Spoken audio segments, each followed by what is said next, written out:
Bien. Alors, on est quand même là autour d'une incongruité. Le professeur Véhéban a parlé de régime présidentiel renforcé limité, sans jamais réellement nous dire exactement ce que ça veut dire. En droit constitutionnel, en sciences politiques, les régimes sont clairement définis. Lorsqu'on parle du régime présidentiel, c'est un régime dans lequel le président de la République a la plénitude du pouvoir exécutif, mais ce pouvoir exécutif est contrebalancé par la séparation stricte des pouvoirs. Ça veut dire quoi? Les institutions sont indépendantes, elles collaborent et ce sont des contre-pouvoirs. Le modèle qu'on a toujours en tête, ce sont les États-Unis. Donc, ça veut dire quoi? Plénitude du pouvoir exécutif, il est chef de l'État, chef du gouvernement, chef des forces de défense et de sécurité. Bien. Mais c'est contrebalancé par la séparation stricte des pouvoirs. Il n'a pas le pouvoir de dissolution. Lorsque le président de la République, fort de sa plénitude du pouvoir exécutif, exerce concurremment du Parlement le pouvoir législatif, on est là dans une extension de pouvoir. On est d'accord. C'est le régime présidentialiste qui se caractérise par la plénitude du pouvoir exécutif et la concentration des pouvoirs. Soyons un peu sérieux. Nous avons l'histoire de notre pays. On dit, mais le président que l'on porte dans le projet de loi de constitution a moins de pouvoir que les précédents. Mais de quel président parle-t-on? Définissez la borne de comparaison. Si vous comparez ce président-là à celui du 26 mars 1991, l'article 8 de la Constitution du 26 mars 1991 dispose que le président est le chef suprême du pouvoir exécutif. Ça veut dire quoi? Ça veut dire qu'il a le pouvoir le plus élevé. Mais ça veut dire qu'il partage ce pouvoir avec le Premier ministre et le gouvernement. Exactement. Mais quand vous dites dans l'article 41, il est le détenteur du pouvoir exécutif en comparaison à la disposition de la Constitution du 21 février 1961, il a la plénitude du pouvoir exécutif. C'est une concentration au sein de l'exécutif. Parce que la concentration des pouvoirs, elle est interne et elle est externe dans le rapport des trois pouvoirs. Exactement. Maintenant, quand vous comparez la Constitution du 26 mars 1991, le président n'est pas chef du gouvernement. Mais quand vous comparez ce projet de loi à la Constitution du 21 février 1961, le président était aussi chef du gouvernement. Il était chef d'État. Il concurrençait le Parlement dans l'exercice du pouvoir législatif.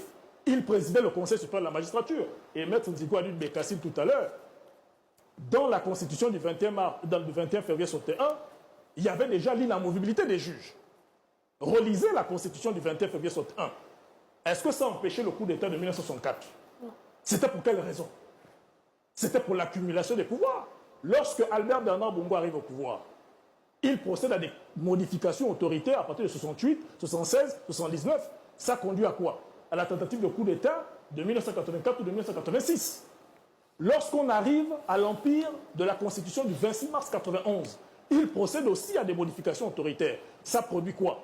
Ça produit tout ce qu'on a connu, les contestations électorales. Son fils arrive, il fait aussi des modifications unilatérales. Ça produit quoi? La tentative de coup d'État de 2019 et le coup d'État de 2023. Quelle était la raison? Revenez à la prestation de serment d'Oligui Nguema. L'une des raisons, c'était lesquelles? Et même la raison principale, c'est l'accaparement des institutions par le président de la République et par son parti. C'est la cause principale du coup d'État de 2023. Pourquoi on veut Donc, vous pouvez, et ça permet de revenir aux valeurs. Et là, vous avez toujours là de faire des conclusions, des extrapolations. On n'est pas contre les valeurs. L'intérêt, ce n'est pas de les consacrer, c'est de les garantir. Vous pouvez avoir un peuple qui a plein de valeurs proclamées, mais si vous avez quelqu'un qui peut y porter atteinte, est-ce que les libertés dont on a parlé tout à l'heure n'existaient pas déjà dans la Constitution du 26 mars 1991? Pourquoi ça n'a pas empêché le coup d'État du 30 août 2023? Donc, en réalité, les partisans du oui n'assument pas clairement le régime présidentialiste. Vous allez me citer un pays démocratique qui a un régime présidentialiste.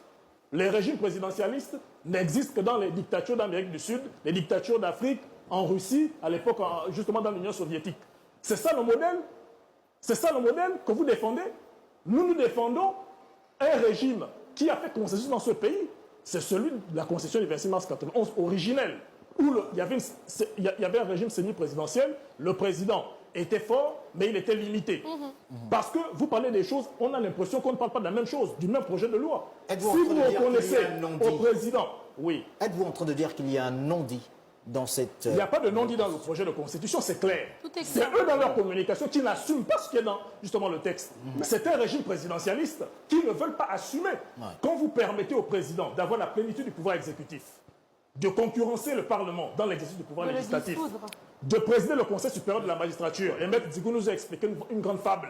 Le président, il se contente de venir s'asseoir, se lever et partir. Donc, le problème de la magistrature, l'indépendance de la justice, ça n'a jamais posé de problème dans notre pays. Alors, Parce que le président s'asseyait, il se levait. Merci Non, encore, vous n'avez monsieur. pas à m'interrompre. Il a Vous n'avez pas à fait m'interrompre. enfin, Je ne vous ai pas la journaliste. Non, mais d'accord, mais c'est moi qui ai la parole. Donc, je Laissez dis ceci. terminer. Ce qui a posé problème dans notre pays, et l'histoire est claire, elle est têtue. À chaque fois dans ce pays qu'on a renforcé les pouvoirs du président, ça a toujours mal terminé. Il y a eu des hommes. Aujourd'hui, vous faites passer ce projet de loi. Je le dis à tous nos compatriotes, il y aura un nouveau coup d'État. Parce que l'histoire est claire. Soit on tire les leçons du passé, soit on ne tire pas les leçons du passé. Et quelqu'un Merci, était clair. monsieur Moussa. Quand on ne connaît pas Permettez aux le autres de passé, répondre aussi. on est condamné à le réitérer.